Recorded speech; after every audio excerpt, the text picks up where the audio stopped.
গুৱাহাটীৰ ৰাজীৱ ভৱনৰ সন্মুখত মুখামুখি বিজেপি কংগ্ৰেছ।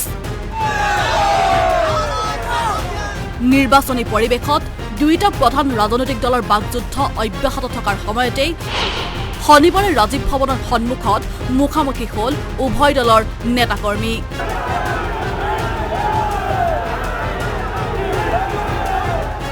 দিল্লীত অনুষ্ঠিত এআই সন্মিলনত যুৱ কংগ্ৰেছে শুকুৰবাৰে প্ৰতিবাদী কাৰ্যসূচী গ্ৰহণ কৰিছিল। অৰ্ধ উলংঘ হৈ প্ৰতিবাদ সাব্যস্ত কৰিছিল যুৱ কংগ্ৰেছীয়ে। মূলতঃ ভাৰত মাৰ্কিন চুক্তিৰ বিৰোধিতা কৰি প্ৰতিবাদ সাব্যস্ত কৰিছিল কংগ্ৰেছে।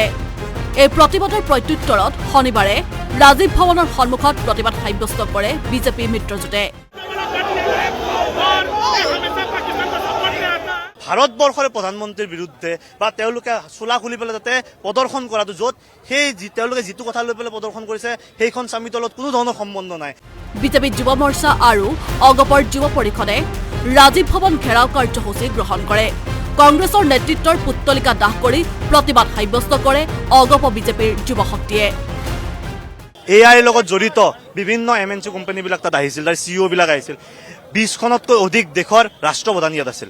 সেই বৈঠকখনত ভাৰতবৰ্ষৰ এখন প্ৰশাসনিক বৈঠক, ভাৰতবৰ্ষৰ এখন চৰকাৰী বৈঠক, তাত কোনো ৰাজনৈতিক গোন্ধ নাই, তাত কোনো ৰাজনৈতিক পাৰ্টীৰ জয়গান নাই। তো আজি ভাৰতবৰ্ষতো তেওঁলোকে ৰাজনৈতিক আৰু সামাজিকভাৱে ইমবেলেঞ্চ কৰিব চেষ্টা কৰি আছে। ৰাজীৱ ভৱনৰ সন্মুখতে হোৱা প্ৰতিবাদক সহজভাৱে নলৈ ওলাই আহিল কংগ্ৰেছ কৰ্মী। হাতে হাতে অমিত শ্বাহৰ প্ৰতিচ্ছবি লৈ দাহ কৰিলে কংগ্ৰেছীয়ে। সৃষ্টি হ'ল উত্তপ্ত পৰিৱেশ।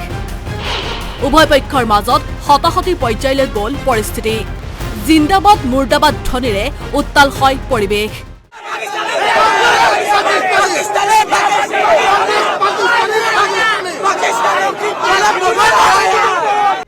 বিজেপিৰ কংগ্ৰেছ দেশদ্ৰোহী ৰাহুল গান্ধী মুৰ্দাবাদ ধ্বনিৰ প্ৰত্যুত্তৰত কংগ্ৰেছে বিজেপি গো বেক ভোটচু ধ্বনি দিয়ে। বিজেপিৰ বিৰুদ্ধে সৰব হ'ল কংগ্ৰেছ কৰ্মী। পৰিস্থিতি নিয়ন্ত্ৰণৰ বাবে উপস্থিত হোৱা আৰক্ষীয়ে কংগ্ৰেছ কৰ্মীৰ মোবাইল কাঢ়ি নিয়াৰ লগতে শাৰীৰিকভাৱে অপদস্থ কৰাৰো অভিযোগ উত্থাপন কৰে। মানুহ এটা প্ৰাইভেচি থাকে, এটা প্ৰাইভেচি নামৰ বস্তু এটা আছে, আৰু হাতৰ পৰা ফোন কাঢ়ি নিয়া অধিকাৰ কোনে দিছে? অসম পুলিচক অধিকাৰ কোনে দিছে? এইটো হেমন্ত বিশ্ব শৰ্মাৰ গুণ্ডা বাহিনী পুলিচ নে এইটো নিজৰ পাৰ্চনেল পুলিচ হিচাপে ব্যৱহাৰ কৰিছে? এইটো ৰাইটছ কোনে দিছে আৰু কোনটো পুলিচ এক্টত ৰাইট দিয়া আছে হাতৰ পৰা কোনোবা পুলিচৰ হাতৰ পৰা, সাধাৰণ জনতাৰ হাতৰ পৰা বা সাধাৰণ ছাত্ৰ এটাৰ হাতৰ পৰা মোবাইল কাঢ়ি নিব? মোক এই উত্তৰটো লাগে। NSU আৰু ইয়ুথ কংগ্ৰেছৰ যি লোক আছিল তেওঁলোকক এটেক কৰিছে, এটেক কৰি ভাস্কৰ জ্যোতি ৰাভাৰ হাতৰ পৰা ফোনটো কাঢ়ি লৈ গৈছে।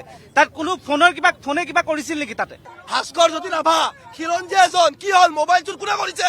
কোনে কৰিছে মোবাইল চোৰ? মোবাইল চোৰ কোনোবা কৰে নেকি? মোবাইল চোৰ কোনোবা কৰে নেকি? এইখিনি কাণ্ড জ্ঞান নাই? বিজেপিৰ দালাল হয়।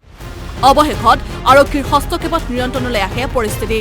দুটা ৰাজনৈতিক দলৰ পাৰস্পৰিক প্ৰতিবাদৰ পৰিণতিত কিছু সময়ৰ বাবে ভঙাঘৰ গণেশগুৰিৰ মাজত যান-জঁট বৃদ্ধি পায়। ভিডিঅ' জাৰ্নেলিষ্ট মনমোহন দাসৰ সৈতে হিৰক কলিতাৰ ৰিপৰ্ট, আছাম টক্স।